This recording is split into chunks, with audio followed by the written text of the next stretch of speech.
আইপিএলে লখনৌর বিপক্ষে ঝড়ো ব্যাটিং শুরু করে মুম্বাই ইন্ডিয়ান্স। শুরু থেকে রান রেট ছিল 10-এর কাছে।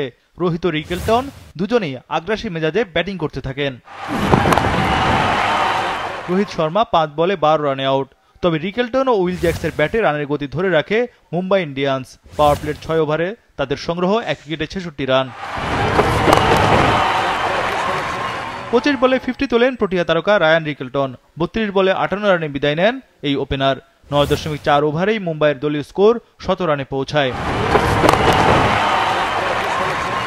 উইল জ্যাক্সের ইনিংস থামে 21 বলে 29 রানে।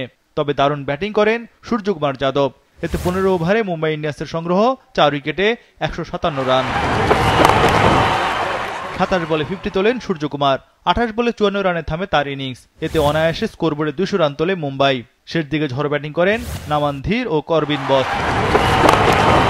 20 ওভার শেষে মুম্বাই ইন্ডিয়ান্স তোলে 7 উইকেটে 215 রান। শেষ 5 ওভারেই আসে 58 রান। করবিন বস 10 বলে 20 রানে আউট। নামান ধীর 11 বলে 25 রানে অপরাজিত ছিলেন। সব মশার বিরুদ্ধে সুরক্ষা দিতে এলো বসুন্ধরা এক্সট্রিম অ্যারোসল। মশার বিরুদ্ধে এক্সট্রিম সুরক্ষা। 216 রানের টার্গেটে নেমে শুরুতেই উইকেট হারায় লখনৌ সুপার জায়ান্টস। 11 বলে 9 রানে আউট এইডেন মার্করাম। উইকেট পেলেন জাসপ্রীত বুমরাহ। তবে মিচেল মার্শ ও নিকোলাস পুরানের দুর্দান্ত ব্যাটে ঘুরে দাঁড়ায় লখনৌ। 6 ওভারে লখনৌ তোলে 1 উইকেটে 60 রান।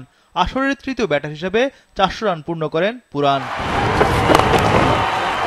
নিকোলাস পুরান 15 বলে 27 রানে আউট।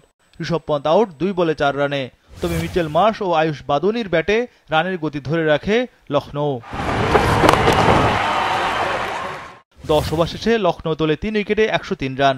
বাকি 10 ওভারে দরকার আরও 113 রান। 24 বলে 34 রান করে বিদায় নেন ওপেনার মার্শ।